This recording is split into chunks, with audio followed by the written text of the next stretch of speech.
by lowering or raising interest rates depending on the situation. When America booms, the entire world booms. And we have secured commitments for over $18 trillion in new investment coming into our country, which is a record by many times over, not just by a little bit, by many times. There's no country ever in history that's gotten anywhere near that number. Slashed our trade deficit by 77%. This is in 1 year. Yesterday was 1 year. And signed historic trade deals with nations from all over the globe. Today, the world is richer, safer, and much more peaceful than it was just 1 year ago. We put out all those fires. A lot of people didn't know, including me, that some of those wars were going on. And some of them were going on for, in one case, 32 years, in another case, 35 years, and another one, 37 years. We were very happy to stop the war that had started with India and Pakistan, two nuclear nations. And I was very honored when the Prime Minister of Pakistan said President Trump saved 10 and maybe 20 million lives by getting that stopped just before bad things were going to happen. As president, I ended those 8 wars in 9 months, including Cambodia and Thailand. And by the way, many of the leaders are here. Kosovo and Serbia, the Democratic Republic of the Congo and Rwanda, Pakistan and India, Israel and Iran, Egypt and Ethiopia. We're working on that right now. I met yesterday with a very good general and a very good leader of Egypt. We're working on a dam that was built which precludes the Nile River from getting water. It's a little tough situation, but we'll get that settled. I really had it just about settled in my first term, and then we had a rigged election. Took me out of commission for a little while, but here I am back. We'll get it settled. But it's a pretty tough situation. A dam was built, and the water doesn't come down to the Nile. When I think of Egypt, I think of the Nile, but I think of the Nile with water in it. Armenia and Azerbaijan, a lot of these leaders have become my friends. They become my friends. They're here. And, of course, the war in Gaza, which is really coming to an end. We have little fires that we'll put out, but they're little. They were giant, massive fires, and now they're down to little fires, so we can put them out very easily. We have 59 countries that are involved in peace in the Middle East. Many of them not in the Middle East. They're near the Middle East, but they're not in the Middle East. And many have said that if Hamas doesn't do what they promised they would do, and I think they probably will, but they were born with rifles in their hands. They were literally born. The first day they had a rifle put into their hands, but they have to give up their weapons. And if they don't do that, it's going to be the end of them. But many countries have told me we want to go in and do it, and they really aren't countries that you traditionally think of as being involved in that. But that's the fire. Hezbollah in Lebanon, we have to do something about that. But these are, I call them remnants. They're small remnants compared to what it was before. It was massive, large, powerful countries fighting each other. In another great victory for the ultimate goal of peace, in June, we obliterated Iran's nuclear enrichment capacity with Operation, we call it Operation Midnight Hammer. It was midnight, it was dark, no moon, and every single one of those bombs from the B-2 bombers hit the air shafts and went deep into the earth and totally obliterated everything that they were doing. They were 2 months away from having a nuclear weapon. Can't let that happen. And Iran does want to talk, and we'll talk. We've also hit ISIS in Syria, and very strongly, as you know. In my first administration, I took out al-Baghdadi, the founder of ISIS, and he was trying to start it up again because due to the tremendous talent of General Raisin Kane, as I call him, he wiped out ISIS in a period of 3 weeks in my first term. You know, we had a great first term, but the second term is, I think, blowing it away, actually. but we took out ISIS, and we hit, it was gone, but during the Biden administration, it formed again a little bit. We hit it very hard in Syria. And Syria, by the way, I spoke with the president, is making a lot of progress, tremendous progress, actually. We're very happy about that. We took off all sanctions, which gives them a chance to breathe. And he is working very, very hard, and I think he's going to put it all together. So many things are happening, many good things. Threats to Europe and America, the Middle East, and other places are really calming down. It's a lot different than it was just 1 year ago. Just 1 year ago, the world was actually on fire. A lot of people didn't know it. And in Nigeria, we're annihilating terrorists who are killing Christians. We've hit them very hard. They've killed thousands and thousands of Christians. What's that all about? Much of this unprecedented success is possible because I rebuilt our military in my first term, and now we're making it even stronger. We have a budget of over $1 trillion this year, and next year we're going to $1.5 trillion. Our country's never done better economically. We're taking in numbers that we've never taken in, not only the fact that the investment is at 18 trillion plus, but our jobs numbers, everything is, I think, maybe better than ever before. I think you're going to see and a lot of you are investing in our country. I think you're going to be extremely happy with your investments. I think you'll see numbers like you haven't seen before. I also secured commitments from virtually all NATO allies to increase their defense spending to 5% of GDP. Everybody but Spain. I don't know what's happening with Spain. Why would they not do that? They want a free ride, I guess, huh? Every country but Spain increased to 5%. I don't know why. We're going to have to talk to Spain. With America's renewed attention to security of the Western Hemisphere, I've stopped the invasion on our southern border and designated the drug cartels as foreign terrorist organizations. And you probably saw that we've virtually stopped almost 100% all drugs coming in by water. Now we're going to stop them on land. The land is easy. The water is tough. But that's down now. I heard it just last night. It was 97. Now it's 98.1%. And we're trying to figure out who are the 2% that are willing to get onto those boats. I don't think they watch television or the news. But we've taken out almost 100% of all of the drugs coming into the United States by water. And now we'll, I think, very easily stop them on land. That's the easy part. We wanted to wait till the other was taken care of. And earlier this month, thanks to the unrivaled skill, power, and might of the U.S. military, we have the most powerful military in the world by far. We captured the outlaw dictator Nicolas Maduro, and the people of Venezuela are very happy about it. And we're having great relationships with the new leaders of Venezuela. The relationships have been good.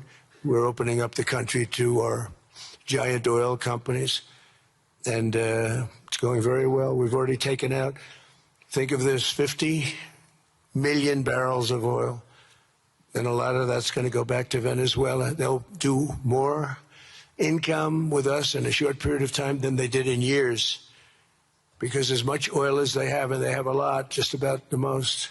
After us, there's a couple of countries that are in that category, but we have the most, actually, and they're second between Venezuela and us. We have 62% of the world's oil, but they have very little production, so they'll have a lot of production. All the oil companies, we had meetings, you probably saw, all the oil companies want to go in. They want to go in immediately. They're already touring the sites.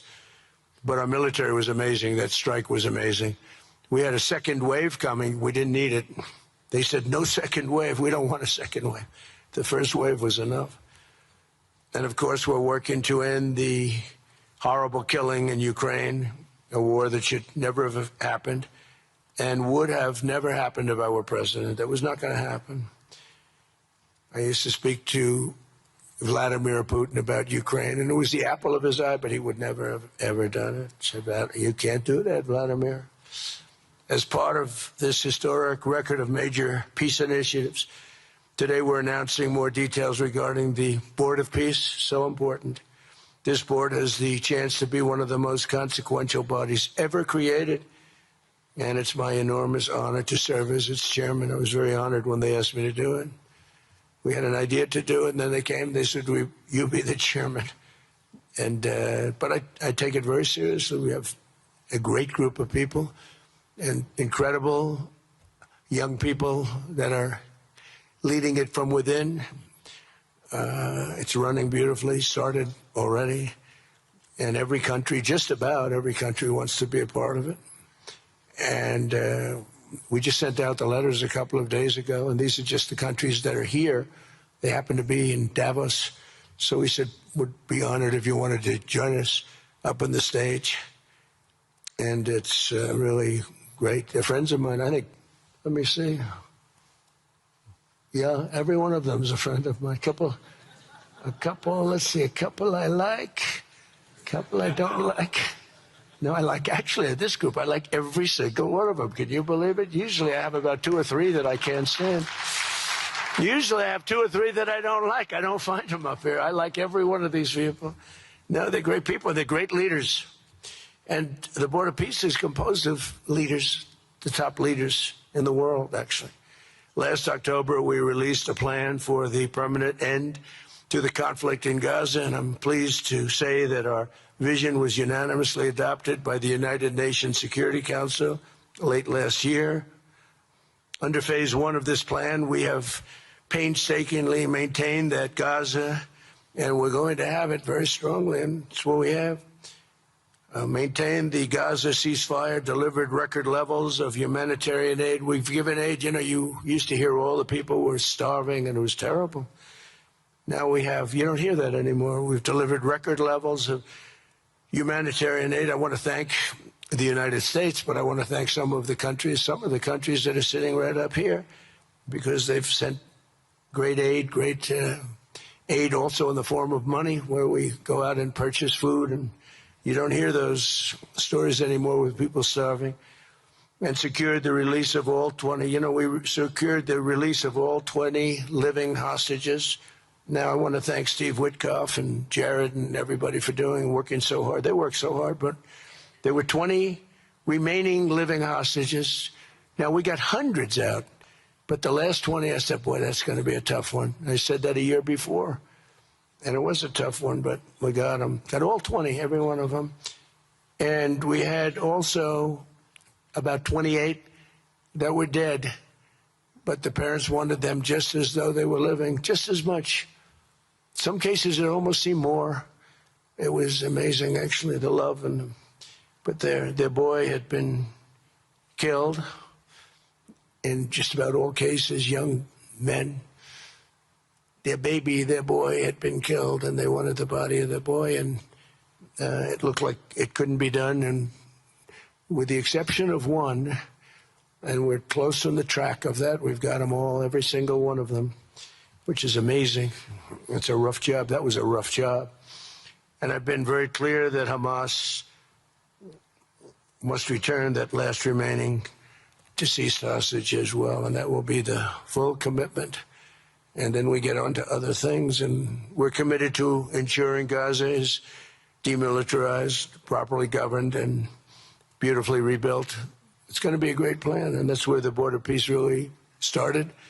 And I think we can spread out to other things as we succeed with Gaza. We're going to be very successful in Gaza. It's going to be a great thing to watch. And we can do other things. We can do numerous other things. Once this board is completely formed, we can do pretty much whatever we want to do. And we'll do it in conjunction with the United Nations. You know, I've always said the United Nations has got tremendous potential, has not used it. But there's tremendous potential in the United Nations. And you have some great people at the United Nations. But so far it hasn't. You know, on the 8 wars that I ended, I never spoke to the United Nations about any of them. And you would think that I should have. You would think they could have done those 8 wars, but they couldn't have. And they tried, I guess, in some of them, but they didn't try hard enough. But there's tremendous potential with the United Nations. And I think the combination of the Board of Peace with the kind of people we have here, coupled with the United Nations, can be something very, very unique for the world. It's for the world. This isn't United States. This is for the world. As everyone can see today, the first steps toward a brighter day for the Middle East and a much safer future for the world are unfolding right before your very eyes. Together, we are in a position to have an incredible chance. I don't even call it a chance. I think it's going to happen. To end decades of suffering, stop generations of hatred and bloodshed, and forge a beautiful, everlasting, and glorious peace for that region and for the whole region of the world, because I'm calling the world a region. The world is a region. We're going to have peace in the world. And boy, would that be a great legacy for all of us. Everybody in this room is a star, or you wouldn't be here. There's a reason that you're here, and you're all stars. You're the biggest people, the most important people in the world, most powerful people in the world.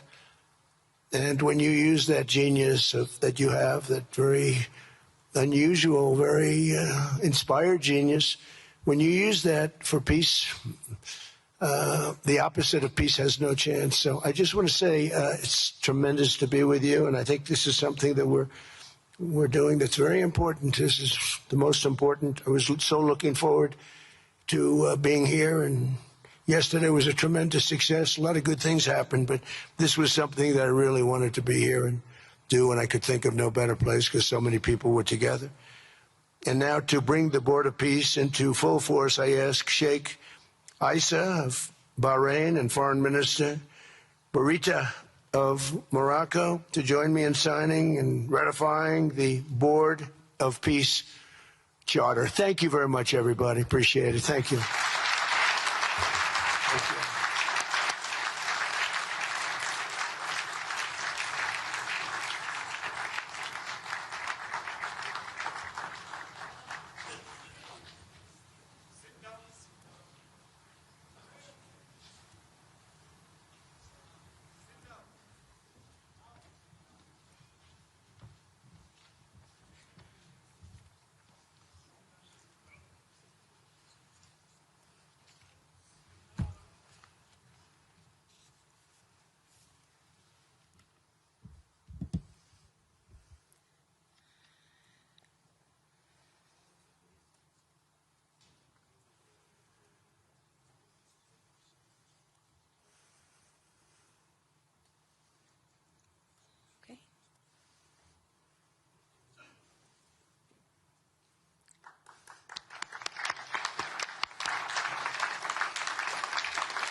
Congratulations, President Trump. The Charter is now in full force, and the Board of Peace is now an official international organization.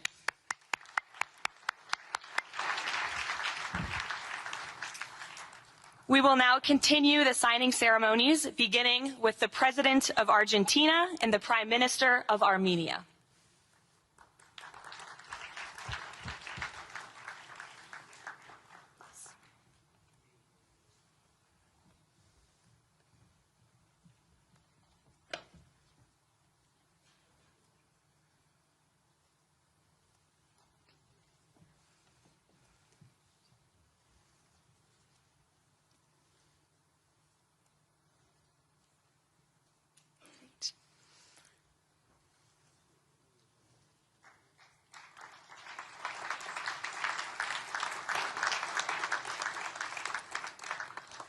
Next up, the President of the Republic of Azerbaijan and the Prime Minister of the Republic of Bulgaria.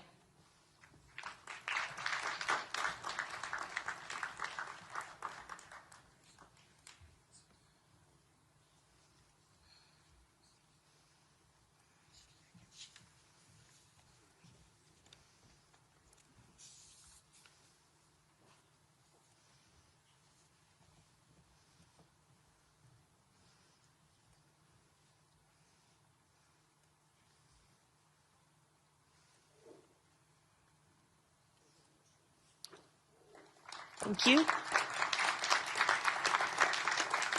Next, the Prime Minister of Hungary and the President of the Republic of Indonesia.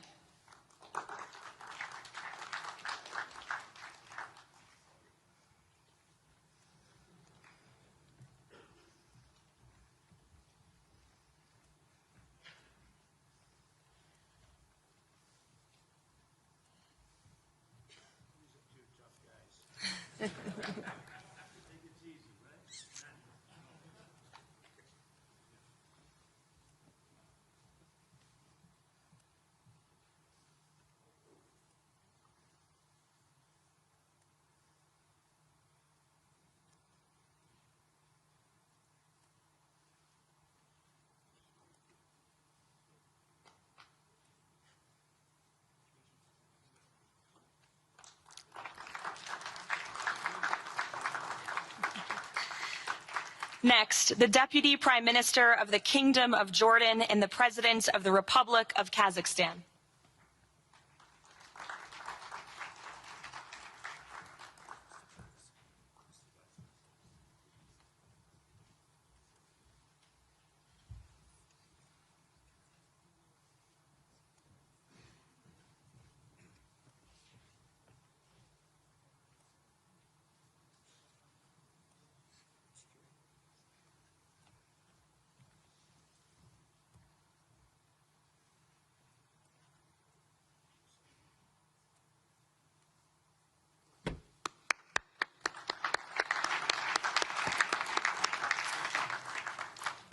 Next, the President of the Republic of Kosovo and the Prime Minister of the Islamic Republic of Pakistan.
That's it. Yes. Thank you.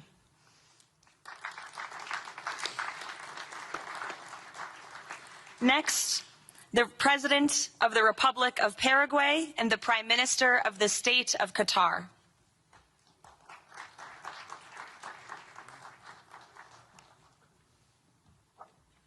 Hello, how are you?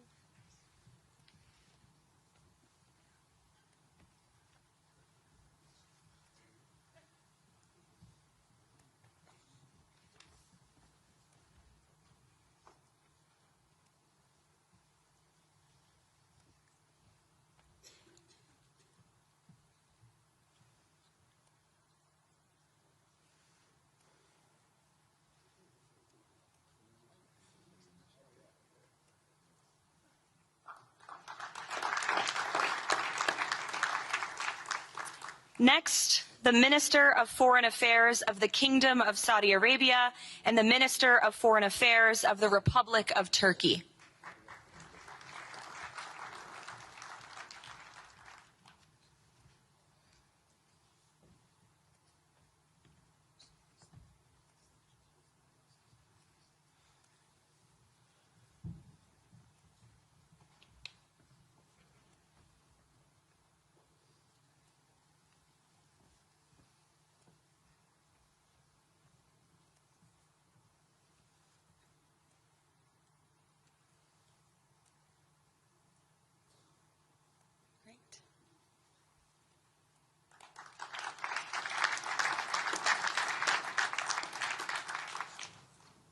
Next, the Chairman of the Executive Authority Affairs of the UAE and the President of the Republic of Uzbekistan.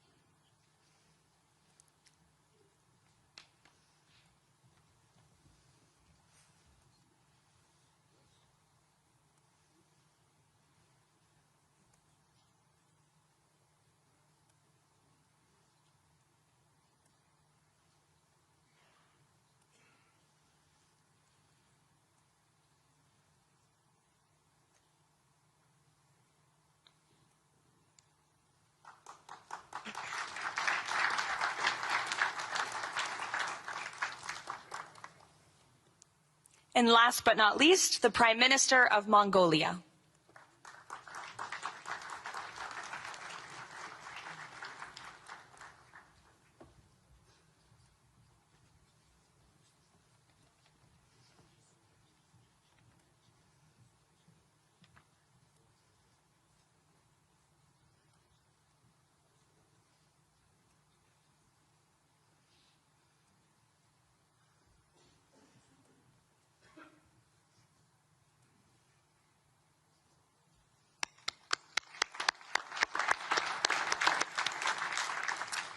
Congratulations, everyone. This concludes the signing ceremony.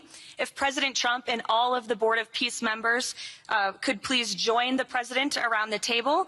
The President is now going to sign the inaugural resolution that will resolve the Board of Peace's Gaza mandate per the United Nations Security Council Resolution 2803.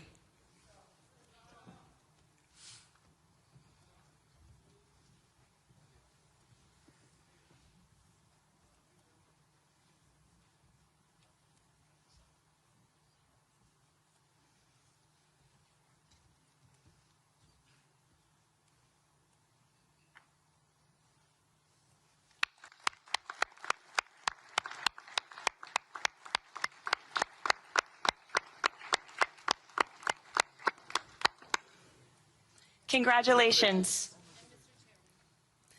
If President Trump and all Board of Peace members could please take their seats in the front.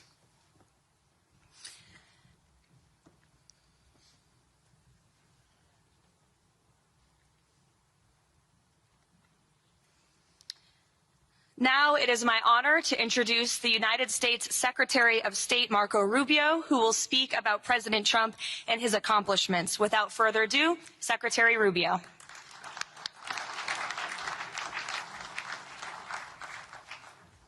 Thank you very much. It's an honor to be here today. It's an honor to serve as the Secretary of State during a historic presidency.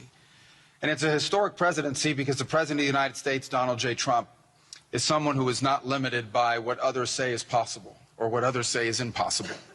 He's not limited by some of the things that have happened in the past, and he's willing to talk to or engage with anyone in the interest of peace, always putting the American people and our national security first, but understanding that in the world that we share with so many others, peace is paramount to all of us.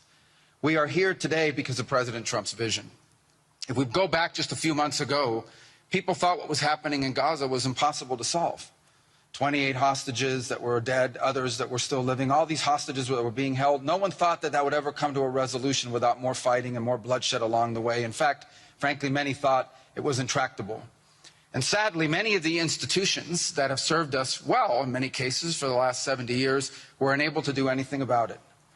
But President Trump had the vision and the courage to dream the impossible, to believe that it was doable, and to pursue it with all of his heart.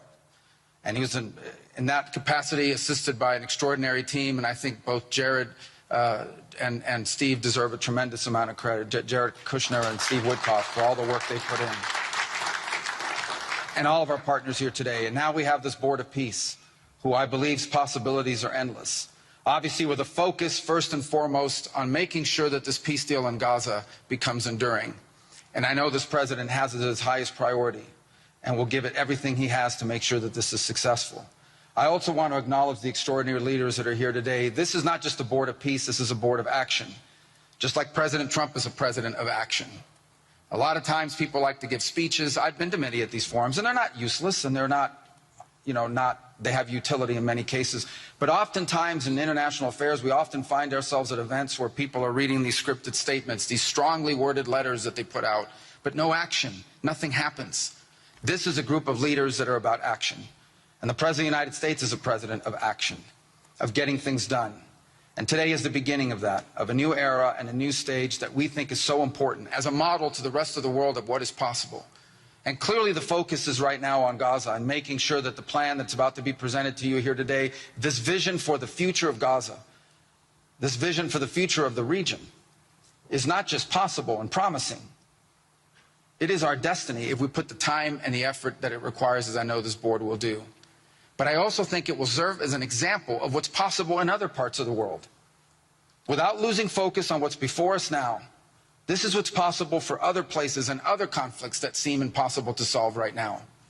So I want to, on behalf of the United States, on behalf of the team that worked so hard on this, thank every single one of the leaders that are here today and all the countries that have committed to joining, and many others who are going to join. Others either are not in town today or they have to go through some procedure internally in their own country because of constitutional limitations. But others will join. Many want to be a part of this effort because it is going to be a successful effort. And you see it reflected here today among countries of different backgrounds from different parts of the world, majority Christian some, majority Muslim others, who've come together, in fact, former adversaries who have joined here as part of this Board of Peace. And all was possible, and I want to acknowledge this again, because of the vision and the drive of the President of the United States. So thank you all for joining us here today. We appreciate it very much.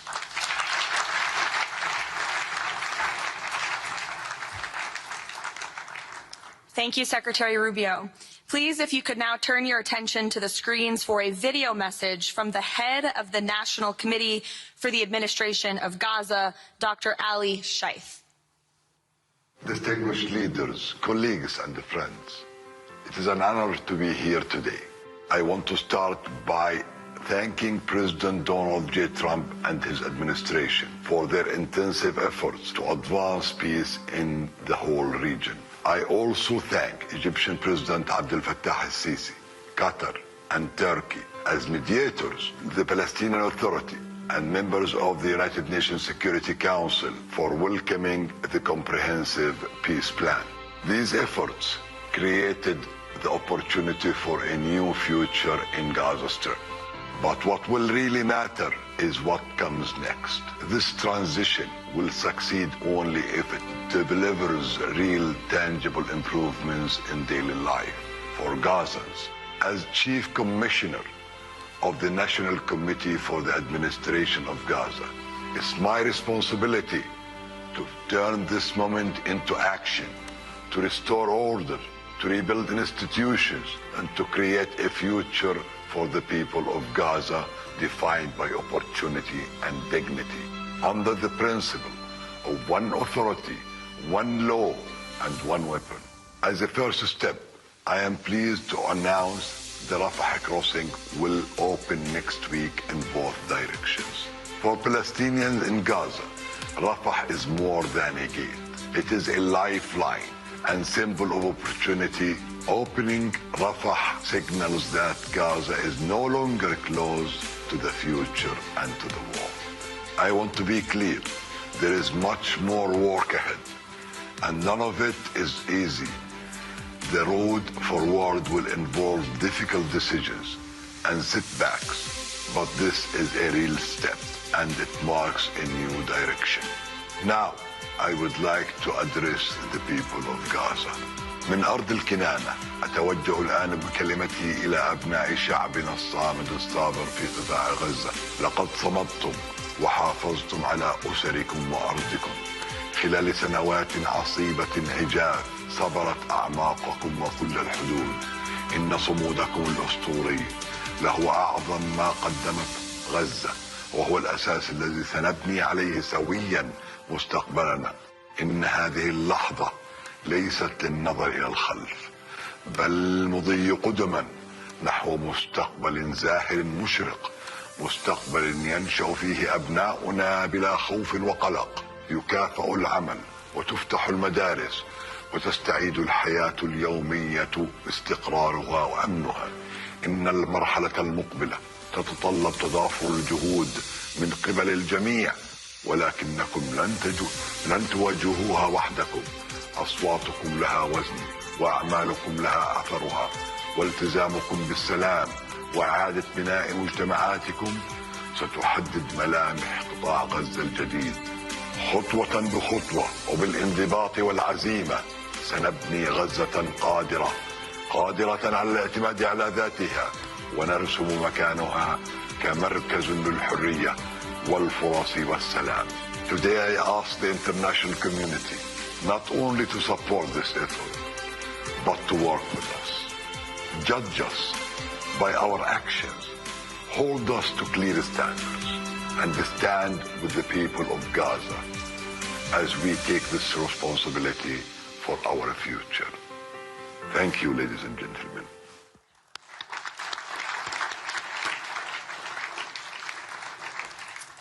I now would like to welcome to the podium U.S. Special Envoy Steve Witkoff and Jared Kushner.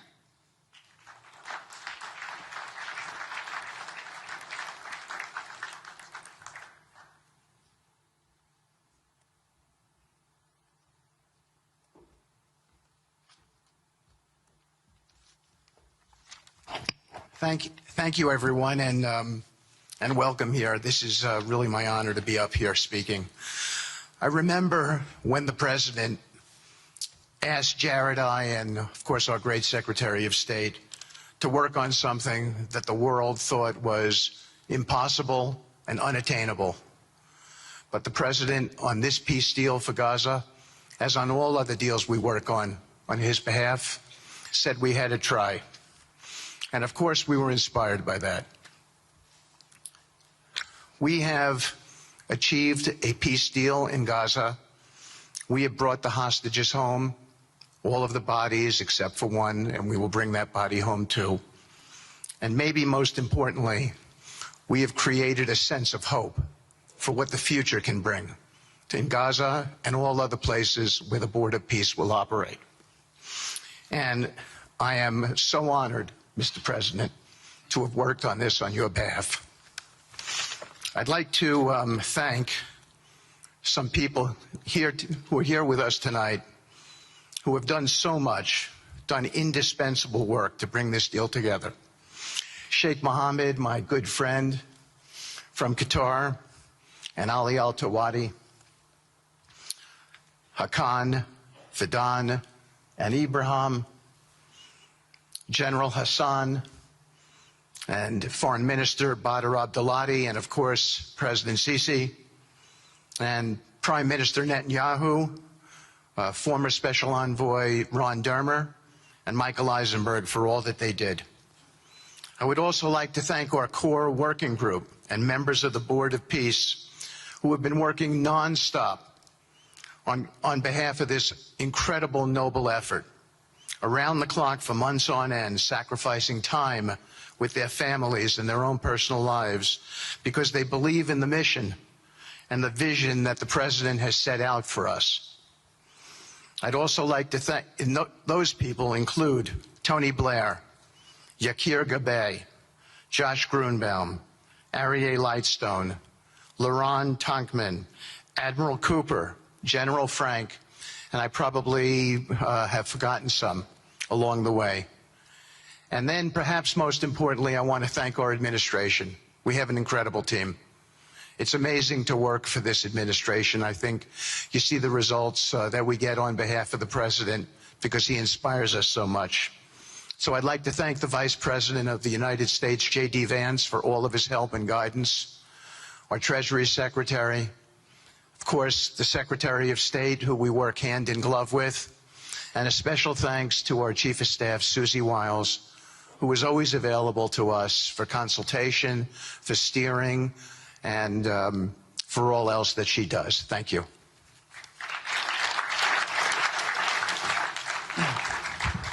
Thank you, Steve. And I have to say, one of the great honors for me of being able to work on this has been working with Steve, who really is as brilliant as he is. His heart is tremendous. He's a lot of fun to be with. And even in some of these, very difficult moments where we didn't think things were happening, working together really was an amazing treat. I'm going to go now today just through a couple quick slides just to show you the progress that's been made in the last couple months. It was just over 100 days ago that we got the final deal done, and everyone was celebrating and joyous about the hostages coming home and the end to this long war that nobody thought was possible. And Steve and I were panicking, saying, what do we do next? How do you implement peace? And as you guys know, peace is a different deal than a business deal because you're changing a mindset. And in Israel, there was 2 years of very intense war. For the people in Gaza, there was more than just 2 years of war. They had 20 years of hopelessness, being ruled by a terrorist organization. For the people in the Middle East, their hearts were pulled by this. And throughout the entire world, it really was weighing on us. And so we needed to think about, what do we do next? How do we change the habits? How do we change the behaviors? And we really got to work right away. And the team that Steve thanked, including the White House team and the team, the volunteers, it's really been an incredible effort, very entrepreneurial, and we really did it in the way. I've been working now with President Trump for 10 years on politics, and what continues to amaze me is that he always takes a first principles approach and says, what's the most optimal outcome? Aim for that. Whereas politicians are always focused on the downside or what could go wrong or how to make it a little bit better. He always says, aim for the best possible and, do your best to get there. And if everyone thinks it's impossible, that's even more reason why you should aim for it. And so really thank you for the leadership and the inspiration for doing this. And I think you'll see today we've achieved more than thought was possible. And our ambition is still to go for something, I think, better than most people think is possible as well. So let's see if these things work. They never usually work. Good.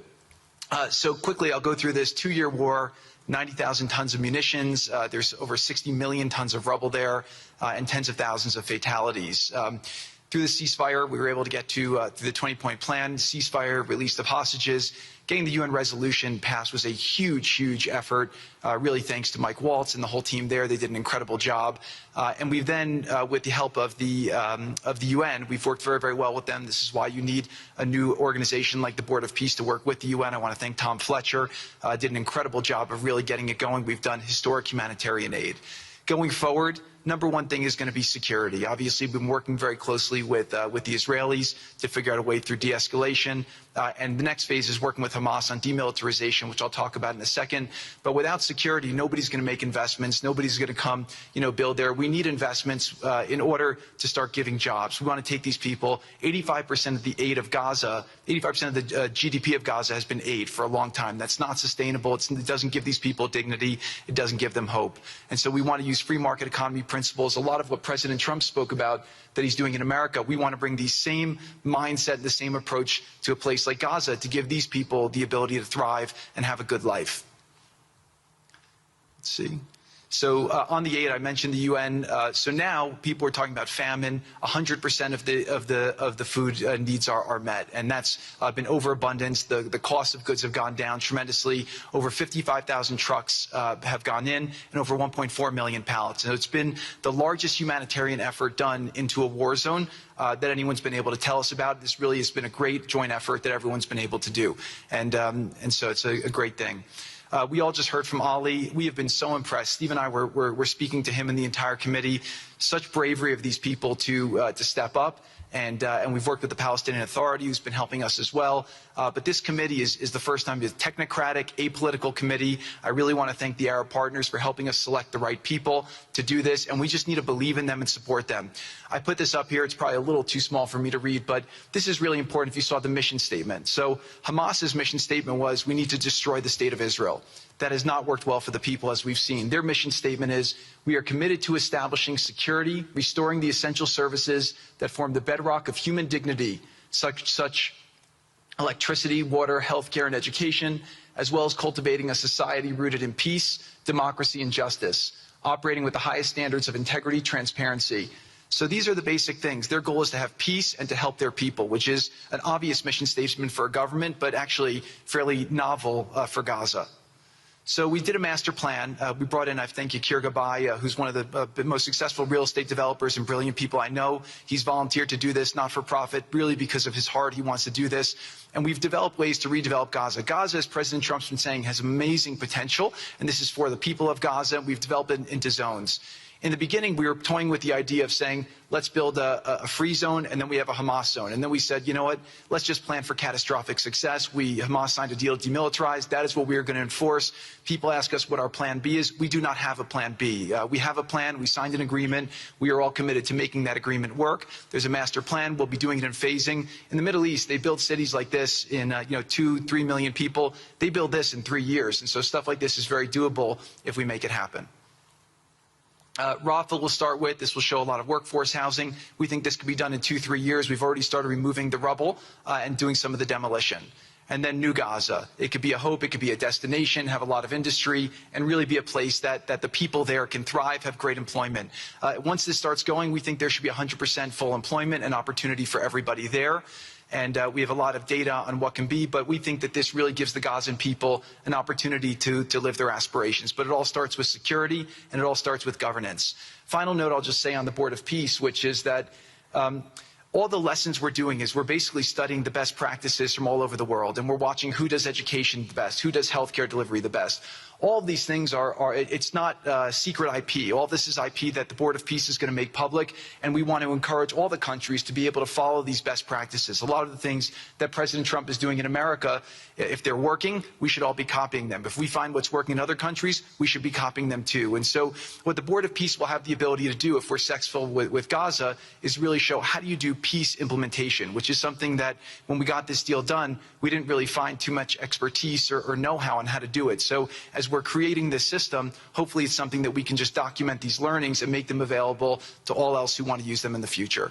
So demilitarization, this is something we're starting now that we have a new government in Gaza. This government will be working with Hamas on the demilitarization to really take the principles that were agreed to in the document to the next phase, and hopefully that will be successful. Without that, we can't rebuild. So if Hamas does not demilitarize, that will be what holds back Gaza and the people of Gaza from achieving their aspiration, and that's very important. So the next 100 days, we're going to continue to just be heads down and focused on making sure this is implemented. We continue to be focused on humanitarian aid, humanitarian shelter, but then creating the conditions to move forward. So thank you. Final point I'll just make is this is really only possible because of the work of so many people and President Trump's great leadership. But a lot of you have been asking, how can we help? So the countries have all been incredibly generous. We'll be doing the first conference where we'll announce a lot of the contributions that will be made in a couple weeks in Washington. From the private sector, there'll be amazing investment opportunities. I know it's a little risky to be investing in a place like this, but we need you to come, take faith, invest in the people, try to be a part of it. And then finally, I'll just talk to people on the media and on the social media, which is this deal only happened because we worked with Israel, we worked with Turkey, we worked with Qatar, we worked with Saudi, we worked with Egypt. I mean, everyone worked together. We worked with UAE. We all worked together to make this happen. I see a lot of people trying to escalate, criticizing Israel or Israelis criticizing Turkey or Qatar. Just calm down for 30 days. I think that the war is over. Let's do our best to try working together. Our goal here is peace between Israel and the Palestinian people. Everyone wants to live peacefully. Everyone wants to live with dignity. Let's put our efforts towards promoting those who are doing the work to build this up, like Ali and his committee. Let's focus on the positive stories, and let's just calm down, turn a new chapter, and if we believe that peace is possible, then peace really can be possible. So we're going to continue to work every day. We need all of your help to do it. And again, I just really want to thank President Trump for his leadership in doing this. This would not have been possible without your commitment to this. Everyone thought it was impossible to end this war. You never gave up. You never stopped. Every time there was a setback, you told us to try harder. You gave us different ideas. And we've made several impossible things happen just in Gaza to date, and there's no reason why we shouldn't be able to make even more impossible things happen. So really thank you for your amazing leadership.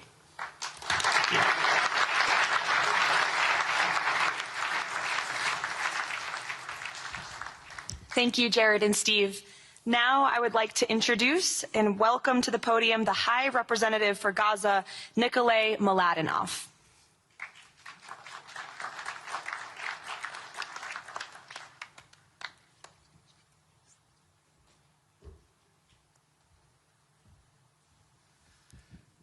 Mr. President, it's a great honor and a massive responsibility for me, for my team, for all of us to be here with you to begin this journey.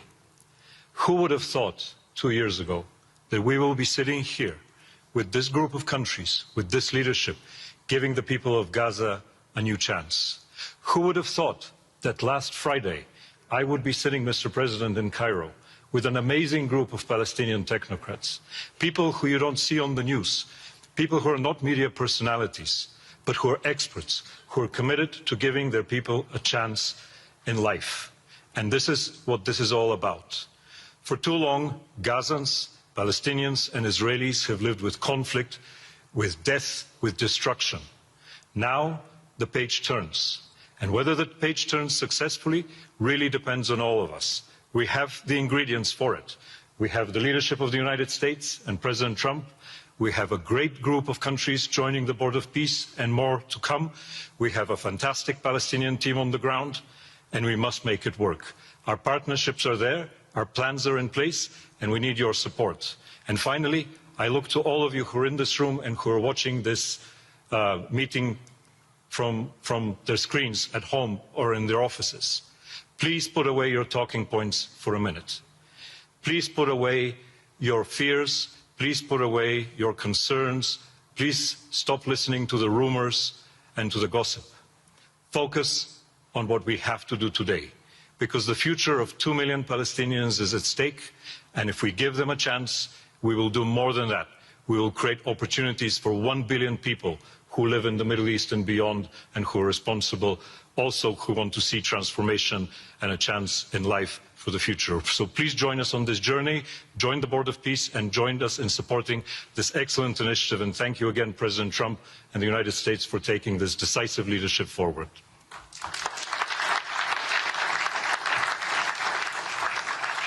Thank you.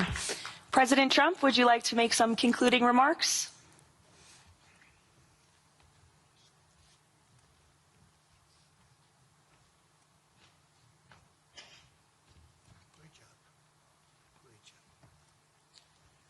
Well, I just want to tell you it's all happening. And one of the first things I said when we really got involved in this project, and it's a big one, but it's very doable, I said to Jared and Steve and some of the other folks, including Larry Fink, and congratulations on the great success. The two of you have done a fantastic job. This is bigger and better than ever. We usurped some of your time for a very important reason, and you understand that better than anybody, and we appreciate that you're here very much. Thank you both very much. But I said that, you know, this is a great location. It all begins, see, I'm a real estate person at heart, and it's all about location. And I said, look at this location on the sea. Look at this beautiful piece of property, what it could be for so many people. It'll be so great. People that are living so poorly are going to be living so well. But it all began with a location. That's the vision. They look out on the waters, and very few places are like it. So we put together a team that's outstanding, a team that's done it before, a team that I think has done tougher jobs. If you want to know the truth, we've done some tough jobs. And we continue to, as far as the United States is concerned, we're behind it. And the United States has never been stronger, never been bigger, better. It's doing really well. You see that, building thousands of businesses, plants, factories all over the United States are right now under construction. Nobody's ever seen anything like it. And this is just an honor to be involved with this, and to be involved with the great people in this room and the great leaders that are sitting on stage. We thank you very much. And we have many others that have signed up, and they all want to be members of the Board of Peace, because it really will be important. This is not going to be a waste of time. We waste so much time on things that never happen. This will happen, and it's already happening. Thank you very much, everybody. It's a great honor to be with you. Thank you. Thank you.